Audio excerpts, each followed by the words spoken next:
welcome back to part 2 of my most recent podcast episode. My name is Johanna and I'm the knitter behind the Knotenkopp podcast. And if you've been here straight from the first part where I talked about all of my finished objects that I've knitted in the months of April and May, welcome to the part of all my work in progress, which are, in comparison to the ridiculous amount of finished objects I just showed you, quite demure. No, but they are really in control, I would say. I was quite surprised, but that makes sense. I finished so many things. Obviously, I don't have that much on my needles anymore, but that can change anytime, as we know. So, if you know the drill, you can find all the information in the description box and on the screen.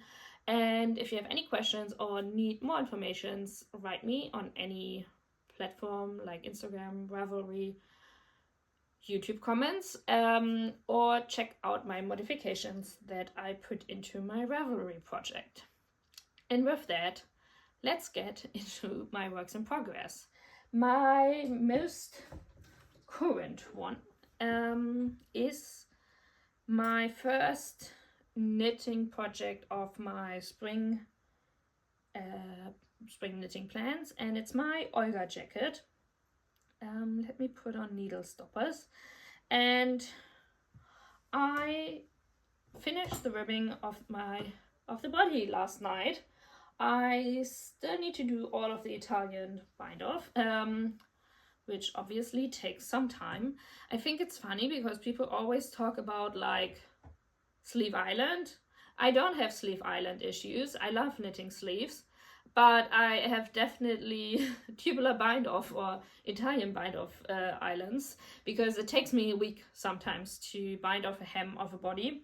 I'm just not that fast with it. So obviously I will just stand up and show you, because obviously I'm a little bit too small to show you.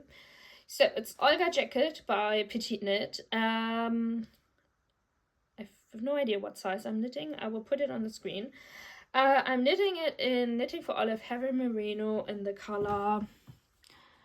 Wow, it's blurring out like crazy, I think. I think it's more true to color here. In the color Burgundy and Fennel Seed. Yes. And now I have to do the bind off, all the button bands and neck ribbing, and obviously 2 sleeves, because we are not there yet. I will just put it on for purposes of showing off. It's always so weird to talk about this when you can't see me. So yeah, that's how it's fitting. Obviously it looks super off with how I'm wearing it right now, but yeah, I'm considering if I should start doing the button bands before starting with the sleeves. At least do one side and then do one sleeve and then do the other side and do the second sleeve, because I think it's kind of hard to estimate the length of the sleeves if you can't button, and if you don't have the button band yet and can see how it actually sits on your body and how far the dropped shoulder drops. I also really was happy because I was considering what buttons I wanted to with this garment. And I was thinking wooden buttons would be kind of boring. I don't think like mother of pearl buttons would really match. And I was considering, because of the burgundy button band, if I should do burgundy buttons. But then I thought like maybe it's a bit boring. And I went through my knitting button stash, and I found these buttons. And they are basically a perfect color match to that fennel seed. I'll show you close up of that button, and they are actually from my mom's button stash. I also have them in the smaller version, and I think they will match perfectly and make it a bit more fun, toddler kind of esque. But I mean, it's a stripy jacket, so it's already kind of like kids clothing anyways. So yeah, but I only have 5 of them, and I could imagine that the pattern asks for 6, so I need to see if I need to modify that, or if I just put at the beginning one of the smaller buttons, would be an option.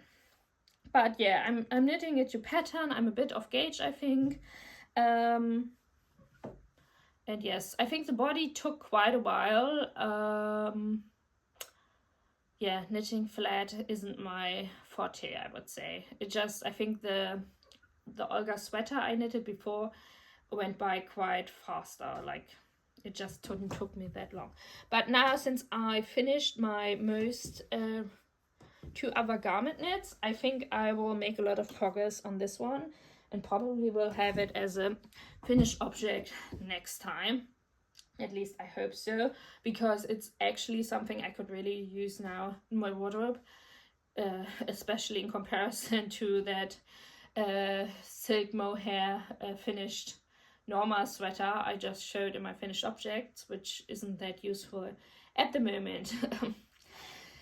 All right, what else am I currently knitting on? Okay, after knitting that pink and red striped Easy Peasy bandana by Paula Strickt, I decided to immediately cast on another one, and this is where I am at the moment. This is mainly all about the yarn. I had this yarn for quite some time now. It's Alsaman Cloud Cashmere, which, like the name said, is a cashmere blend yarn. It's like kind of like a brushed cashmere. I don't know if it has a cotton core and cashmere and something else, cashmere and wool mixed in. It's super, super soft, as you would expect with something with cashmere in it.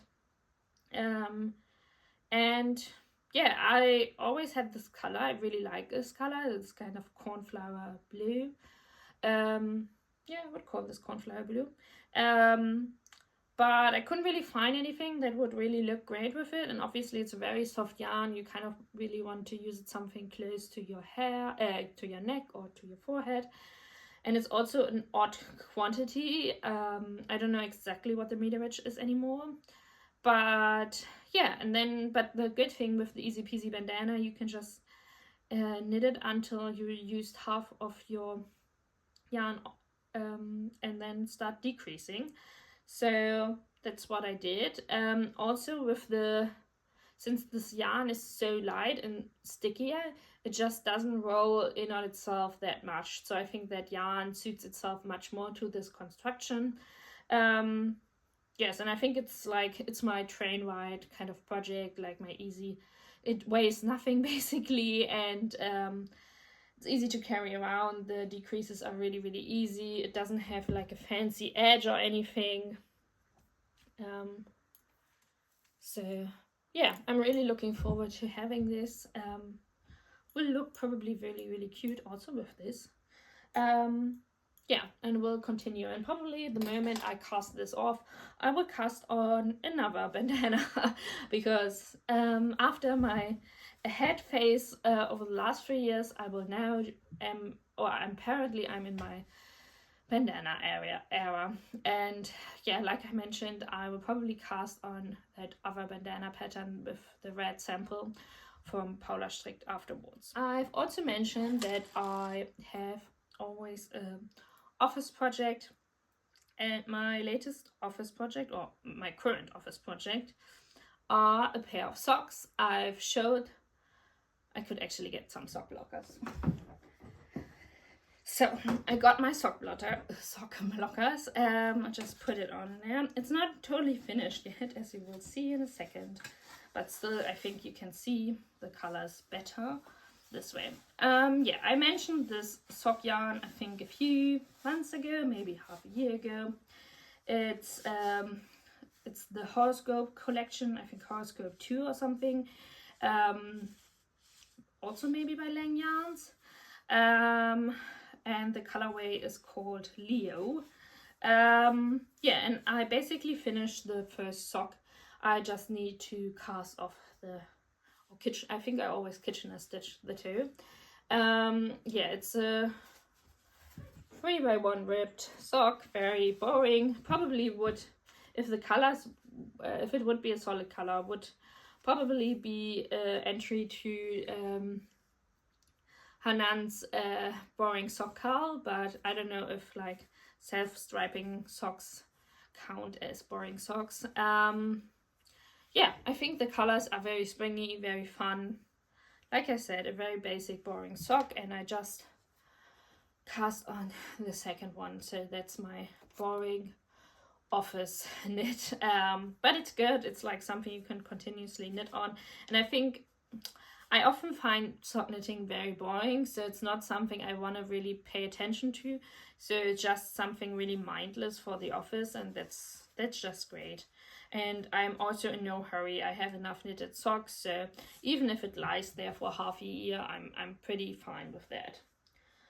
Okay, that was my sock. 2 days ago, I also cast on a new garment knit because I finished my 2 main garment knits. I'm obviously focusing now on my Olga sweater, and I'm also planning on casting on my Harriet sweater, which I talked about in my spring knitting plans. But that's also a woolly. Oh, I need to.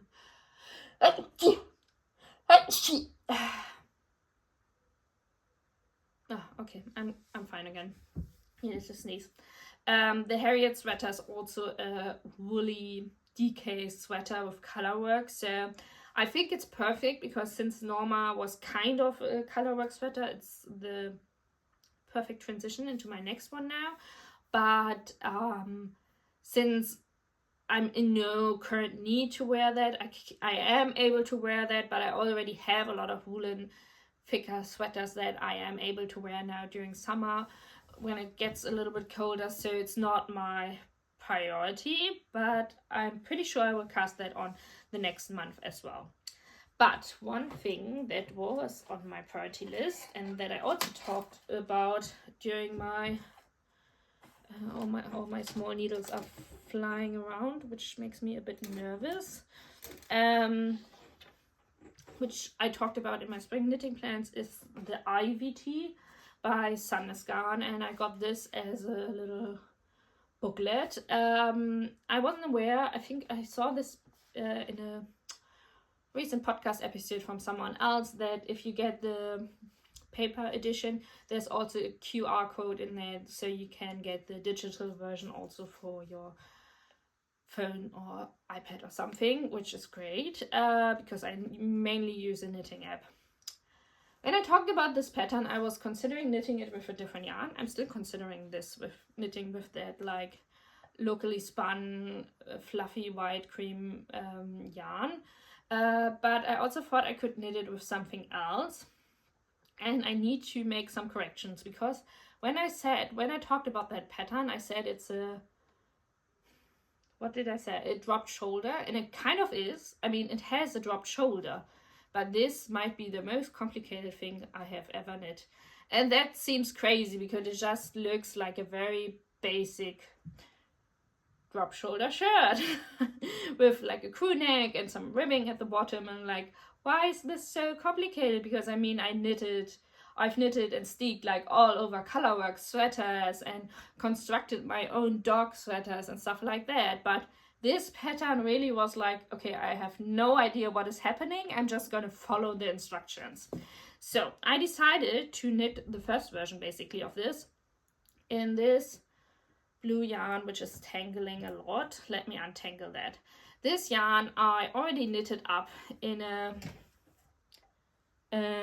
summer blouse last year, and I knit the Sevilla blouse by Petite Knit, and I've showed you the finished object and was really not happy with the fit. This is like similar to Sandnes-Garn Tin Line, a blend of viscose, I don't know, cotton.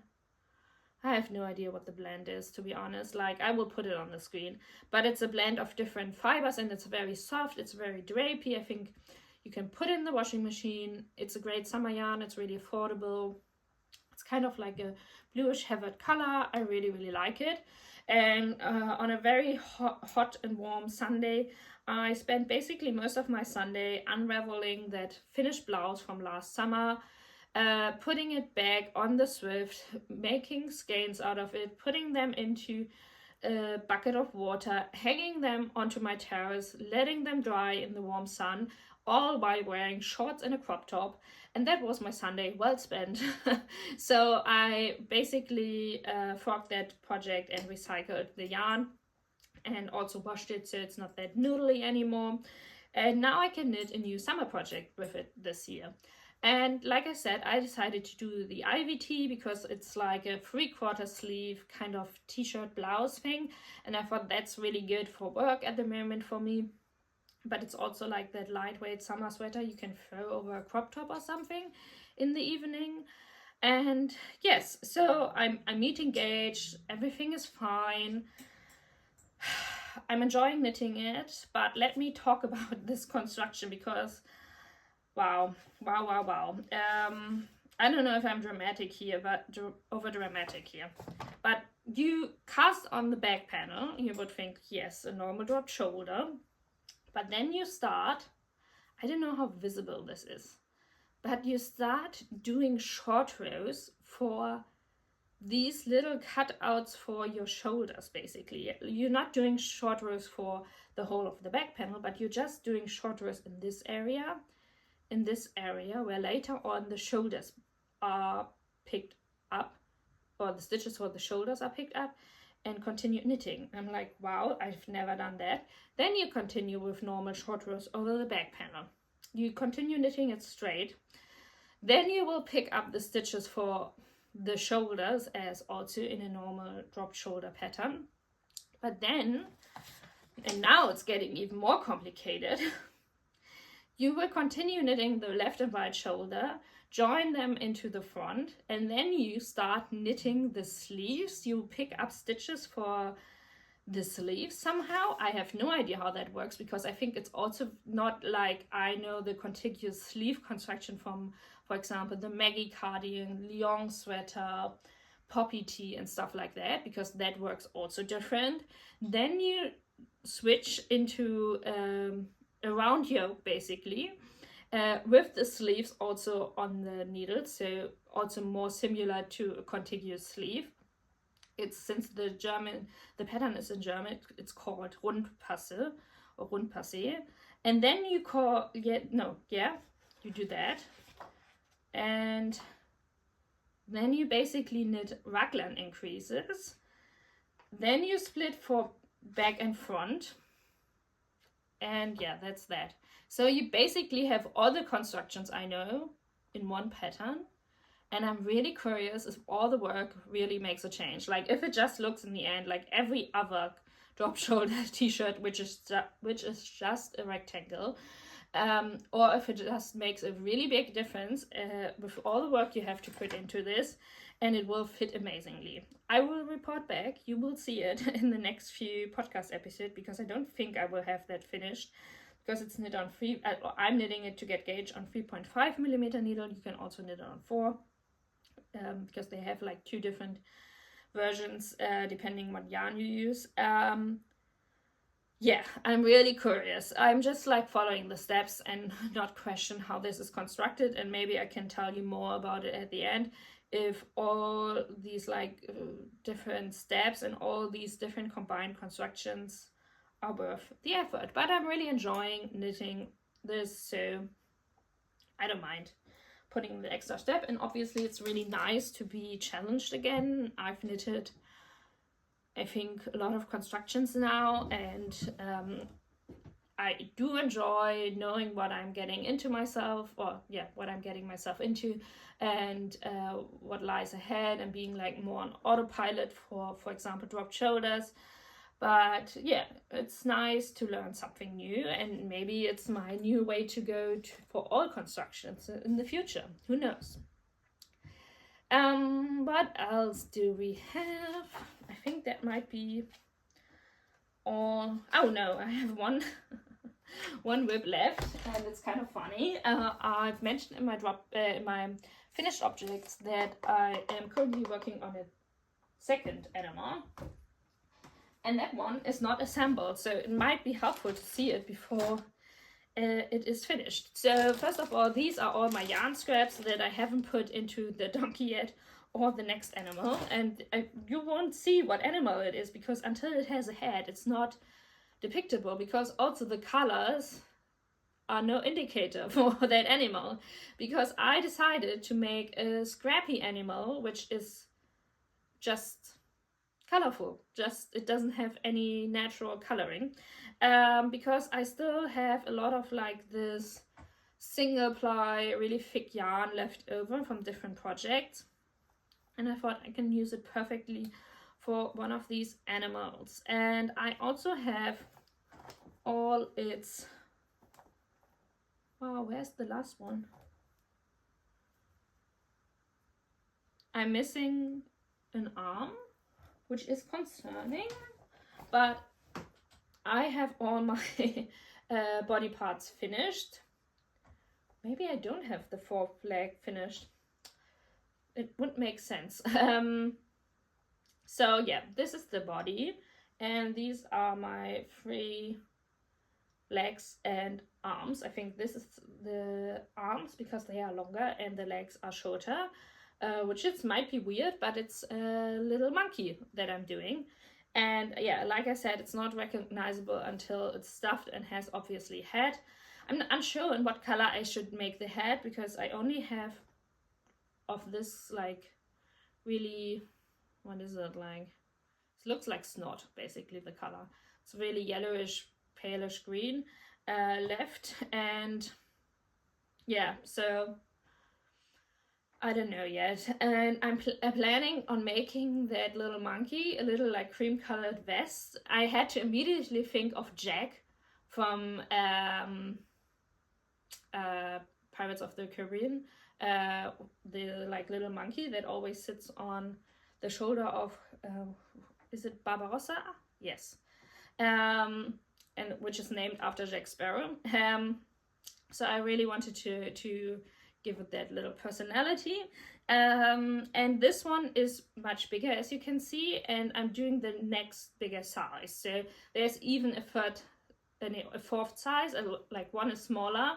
This is the second, third, and then a fourth size, which is even bigger than this one. And as you can see, the body is already a lot bigger than on the donkey. And even though it's the same body construction, but the donkey was crocheted on 3mm hook, and this is crocheted on a 6mm hook. So there is quite a big difference.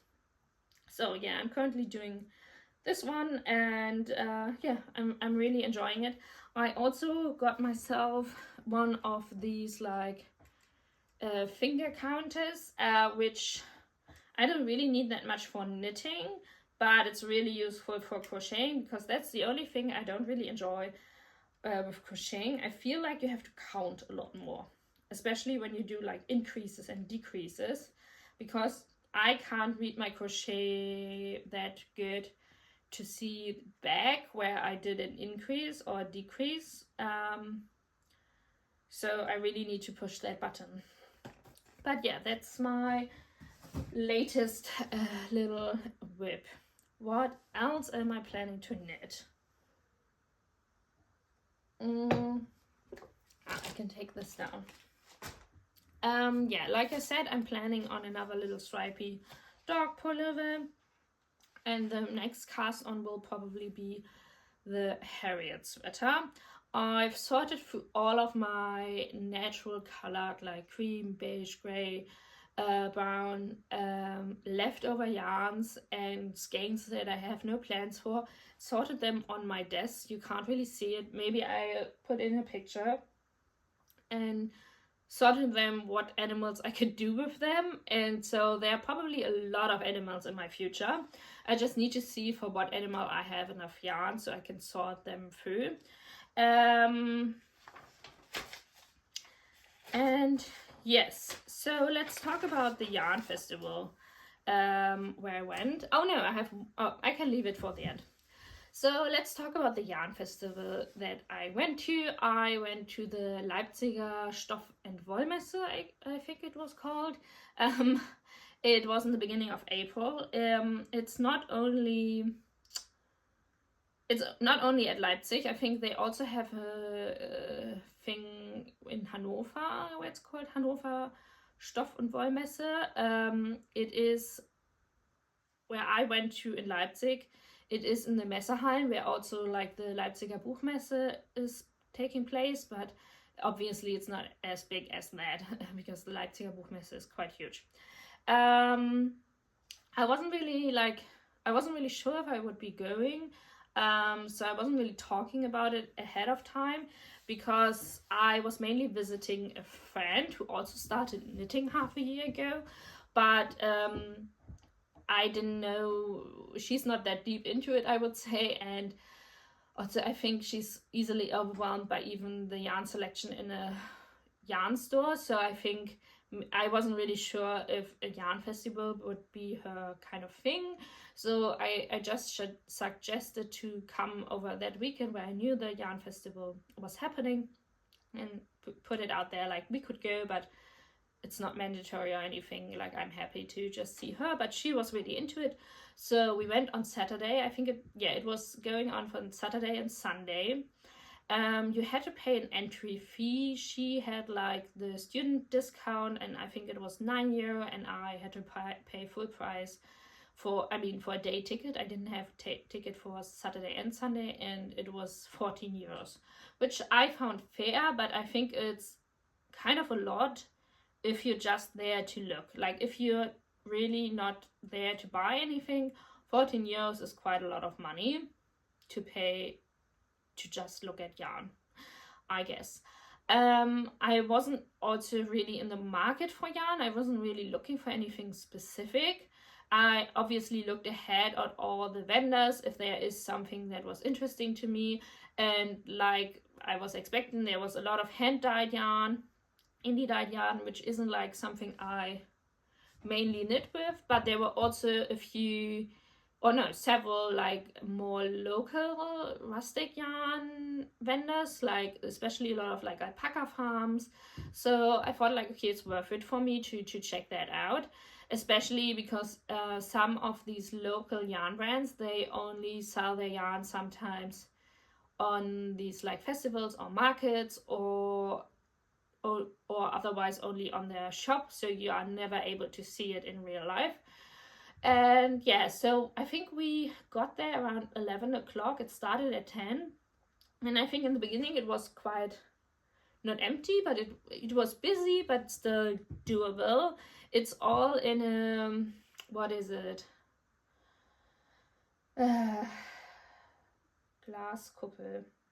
So I will put in the word, but it's basically, it has like a glass roof, so it has the same effect as in a, what is it, like these garden thingies where you put your plants to be protected from the cold, and that meant that it really heated up over time, really got hot in there, and obviously we were all wearing wool, and it was outside like sweater and shawl and hat weather, so we all had a lot of stuff with us. And there was what is it, wardrobe? Yeah, no, but you could turn in for €1 or something your jacket and your bag and stuff like that, so that was nice. There were also some food vendors like coffee bikes with cake and stuff, and I think also an ice truck and stuff. But obviously when everyone was getting hungry, they were really, really busy. They had like long queues, and we decided not to queue because it was also on the top level. So there were like 2 levels of vendors, and the top level was closer to the roof and also hotter. And you were standing like without there was no shade. You were standing directly in the sun, and we decided to go for coffee afterwards in the city and not get any there. I think what I've heard from more like international yarn festivals in the UK, the US, like Barcelona Knits and other places, I think they have a lot more variety, and they are much more focused on or less consumption and buying, and more on also community. There are like sometimes talks and workshops and stuff like that. that was not that, but I wasn't expecting that. It was really a marketplace. You were there for buying. There were like a lot of sitting areas as well, so people were sitting there and knitting, but it like more with the people that they came with and not like to meet new people or something. What else is there to say? I was really surprised by the crowd because I think obviously I'm in a very niche bubble in this very niche hobby, which is very social media based. Like I'm connected through Instagram and YouTube, through my knit night, through my friends in real life who knit, and they are all a lot of these people are around my age, like 20 to mid 30s or something. So yeah, I'm very much used to a very young crowd of knitters who are mainly female but not only, and are very active on social media and are connecting with their hobby. But I obviously know, for example, from my demographic of YouTube, that a lot of older people also watch my YouTube content, but I don't have that much contact with people, I would say 50 plus, in the knitting community. And so I was really surprised because in my reception of knitting, it's very young and hobby. Obviously, I know it's been around a long time. My grandmother, my mother knitted, and I also know that, for example, some younger knitters have issues or are struggling to find knitting groups which aren't like older women, which nothing is wrong with that, but obviously sometimes you connect easier with people your own age. And we, in our knit night where I go to, it's also mixed. We are mainly people in their 20s and 30s, but like sometimes like one of the knitters always brings, or sometimes brings her moms, and it's like really nice atmosphere, and we share our knowledge and stuff like that. So I don't think it should be like closed shop something. But I was really surprised seeing a lot of like people who are older, mainly women in their 50s and 60s, at that wool festival or yarn festival. It was really surprising to me. So it's like, I guess a very different crowd than I would imagine, like these really young and hip UK and US based yarn festivals. We were there, I think, around 4 hours, and I was broken after that. Like, we talked about like we will go at any point if it's too much and we are overwhelmed, it's too stressful or anything, because I think my friend and I are both not fans of big crowds and are easily overstimulated. But I think especially in the beginning it was really nice, like around 11 o'clock kind of, but during lunchtime and the afternoon it really got busy and it was kind of crowded. It was not that you felt uncomfortable, or I didn't feel uncomfortable. I mean, it's very subjective if you feel uncomfortable in a crowd. But I think it was still nice enough to see everything. But sometimes some very popular indie dyed booths were really crowded. And since I wasn't looking for indie dyed yarns, I just passed by that. We also checked, I guess, every booth because we were looking for very different things. She was looking for butter yellow summer yarn for sabai top, and I was looking for very rustic local yarn. So, and obviously I like to look at every yarn, like despite wanting to buy or use it. So that's why it took us quite long. I was really exhausted after that. It was it was a lot. I would go again, but only if I really would want to buy something. With most vendors you were able to pay with cash or with card, so that was really nice. But there's also a vending machine in the location, like in the building, so that was quite great. I would definitely take food and drinks with me if you don't want to queue on something like that. And obviously, despite Wollen Berlin Wool Wedding, this was my second yarn festival, so I don't have many comparisons. I think, for example, Nina from Knit Mates, she went to a lot of yarn festivals in Germany over the last year, so I think she has much more a comparison to other like events. But yeah, I found it really interesting in that way, and what like, because most of them were German based vendors, so it was really interesting because we talk about Scandinavian or international yarns. So yeah, I think from that perspective it was really interesting. But because I wasn't really intending to buy more yarn, I was really limiting myself to buy only yarn that I can only get there, kind of, and not things that are easily accessible for me in online shops or something. And I bought this yarn, the green Schafwollspinnerei 2-ply merino yarn, which was really affordable. And I also bought this beautiful, it's so beautiful, wool, and I think the brand is called Passion for Wool, and the woman who was selling it had a really small booth, and I think she was also the shepherd and the shearer, and she had really, really interesting yarn compositions. Like, this is her label and the yarn.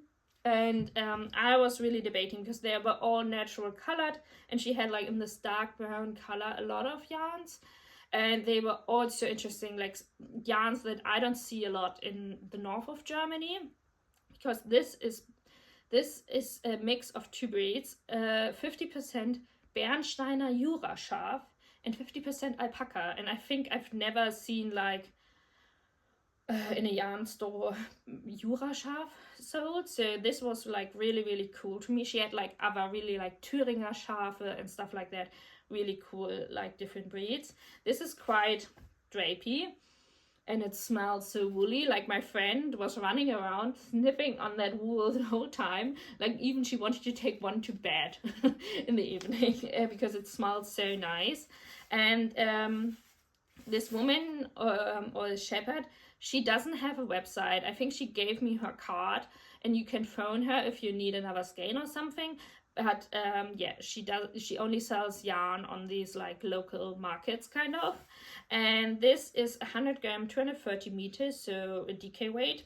It's recommended for needle size 4 to 5. It's 2-ply. Yeah, it's really nice, and I have 3 skeins of that. And obviously I thought of a vest kind of project with that amount.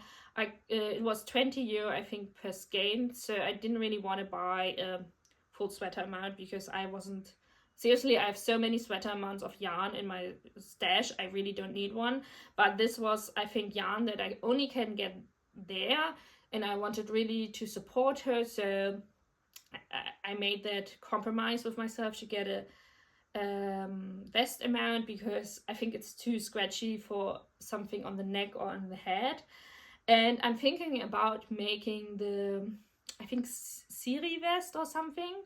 It's by the Instagrammer Knitting Siri, and I think she also brought out a sweater which I really, really like and considering of knitting. And she brought out this, like, really cute, I think it's more of a mohair vest with a tie in the front. And since this is really, really drapey, I thought about making it, but I have a little less than her yarn or meterage recommendation. So I'm a little bit worried if I don't have enough yarn for that. But I think otherwise it would look really, really good. So yeah, but I don't think, since I just finished another vest, maybe this is more of an autumn project, because it's also more of an autumnal color. So that was that. And what I also got is, be ready, this very, very bright red yarn.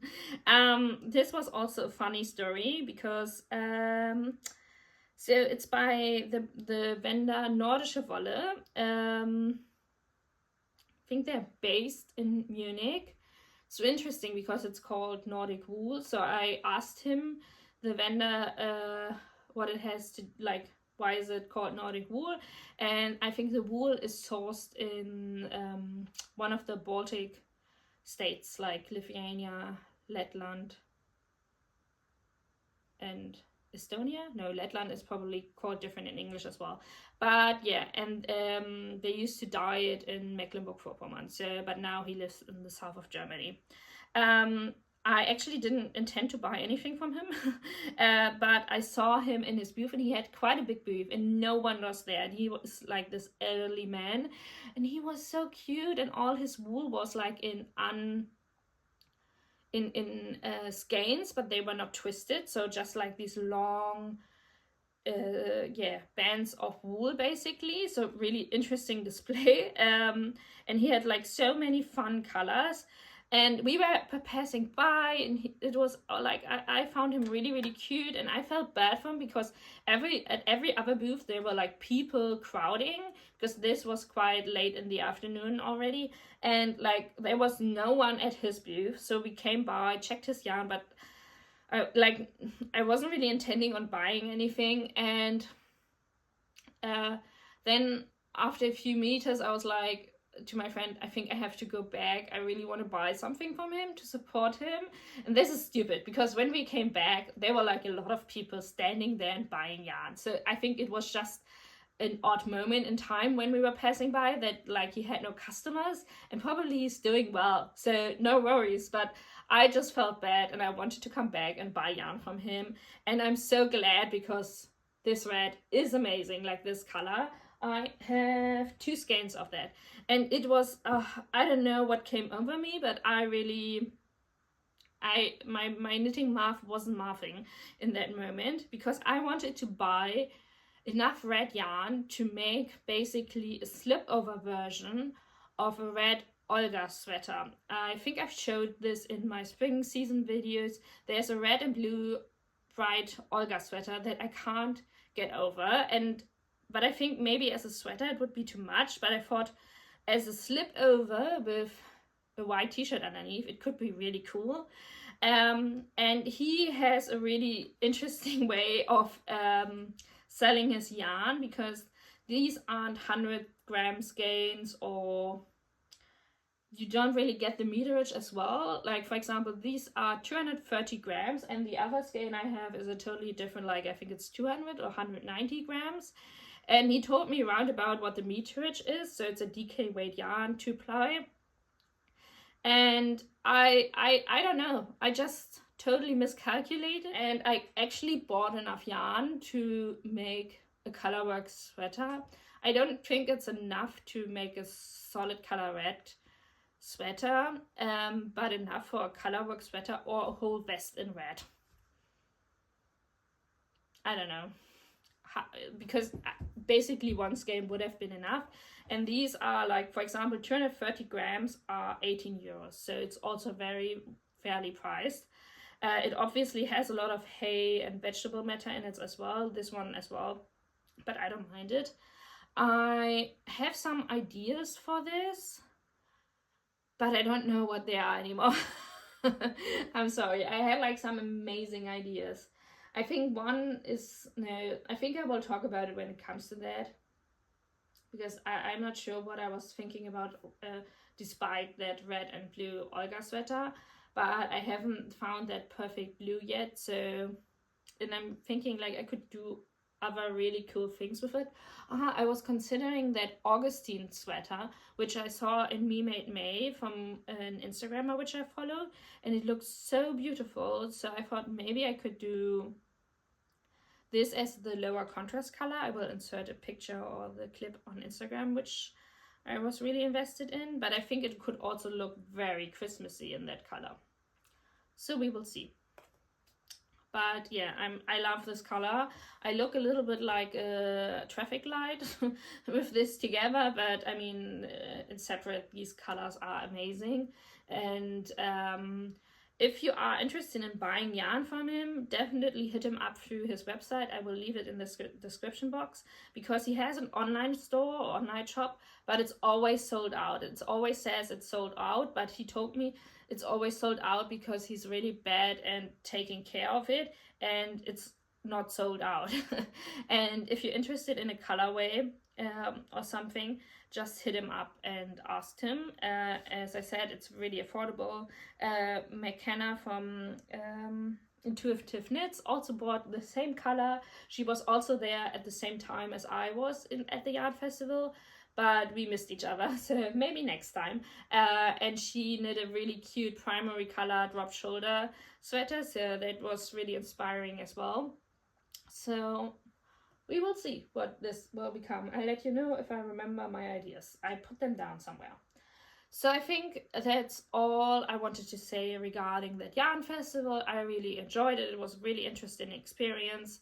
But I do get why it's not for everyone. It's definitely overwhelming. I don't have decision fatigue, but I think you need to know your meterage and kind of have an idea with what yarn weight you want to do what.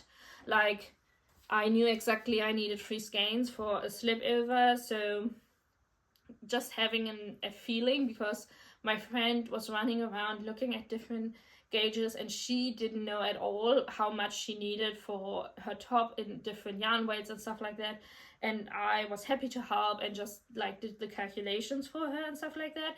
But in the end I think she realized that indie dyed yarns are freaking expensive, especially because she was looking at a lot of like fancy yarn blends.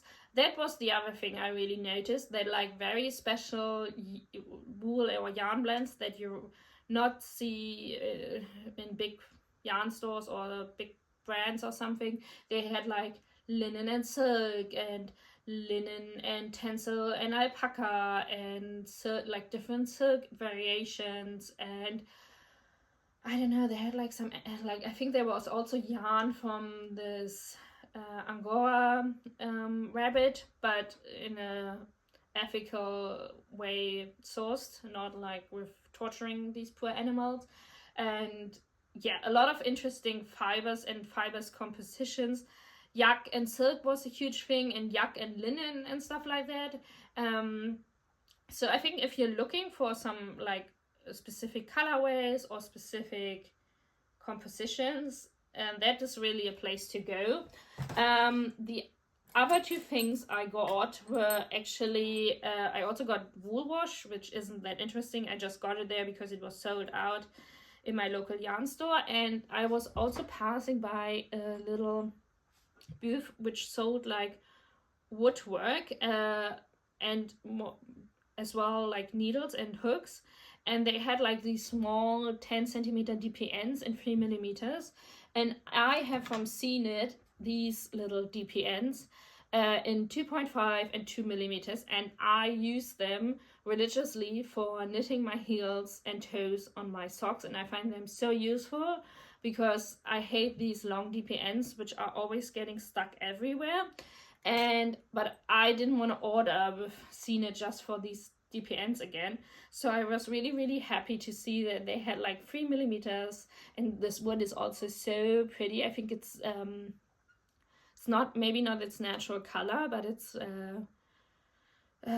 stained. So, but I really like them, and I already used them for projects. I'm really happy. They are really pointy, so really great. I will leave they have like a website or something, I will leave it down below.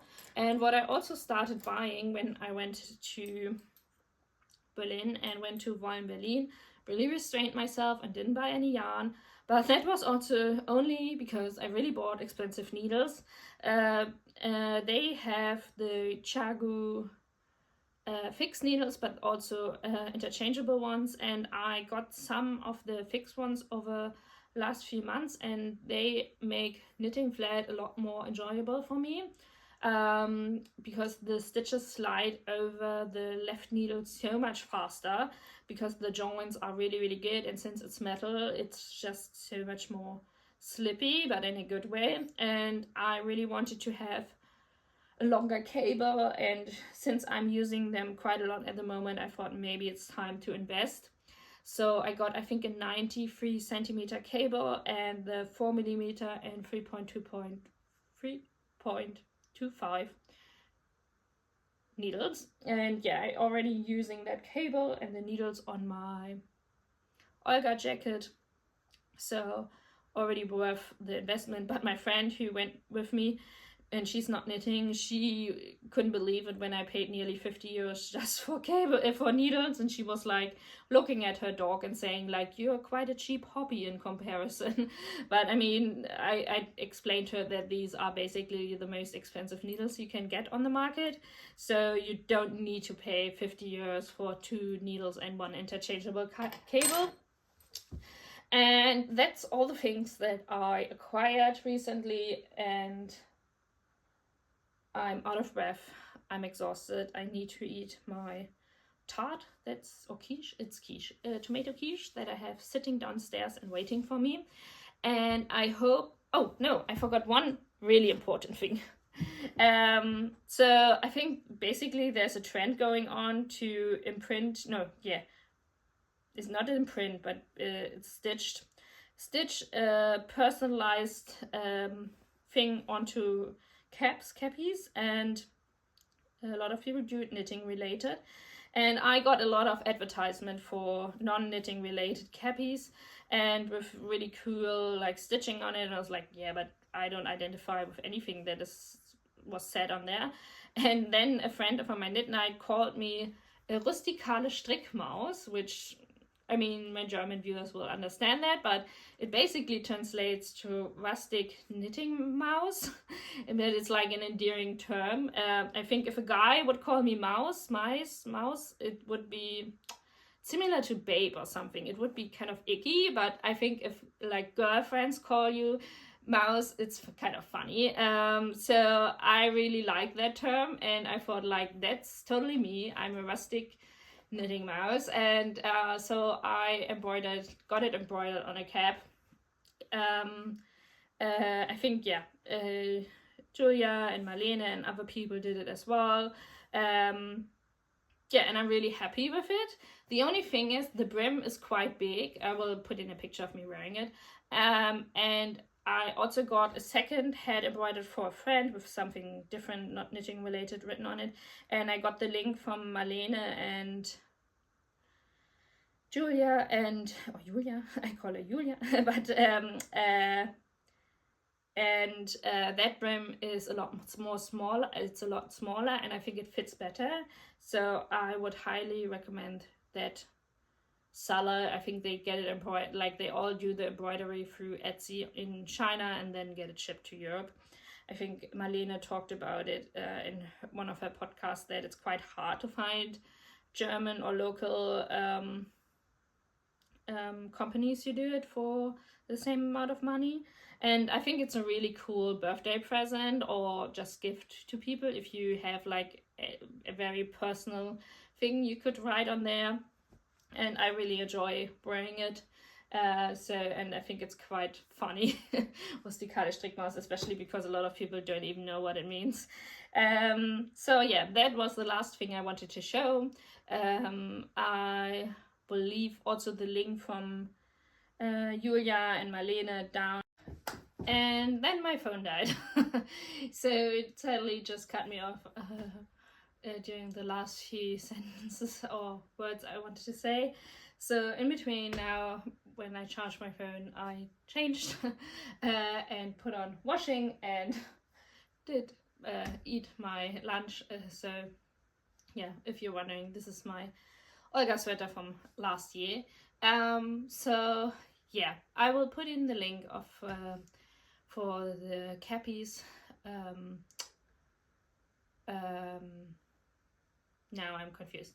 I will put in the link for getting the cappies personalized through Etsy in the description box, or you can check out Marlene's video because obviously I didn't come up with that idea. And yeah, I hope you enjoyed catching up with me. I know probably it's going to be both videos together now 2 hours. It's insane, I know that, but like, I guess it, like, in the end it's all the same if I put like a video of an hour out each month, or if I do like 2 hours after 2 months, it's basically the same. And at least this way you can split it up if you don't have the time to watch 2 hours of YouTube videos, or not or aren't into that very long format. So yeah, I hope you enjoyed catching up with me. Yeah, if you have any questions, as always, you can leave them in the comments, or if you have any suggestions, want to see something specific. Otherwise, I'm just going to do what I've been doing for the last, is it 2 years, 3 years? I don't know even how long I'm doing this now. And we'll, yeah, let you know what I'm knitting on, what I'm finishing, and what I'm buying for next time. And I'm hoping you're enjoying spring, and yeah, it's basically summer now when you're seeing this. And maybe you are also a woolly girl, woolly knitter, and continuously knitting on your woolly sweaters throughout the summer. Then you're same-minded as me, and but I will sprinkle a little cotton or summer fiber project in there in between, to have something me made to wear even on very hot days. With that, I leave you, and I hope you enjoy your summer, and maybe we'll see each other after summer, maybe during summer. And with that, I will say goodbye.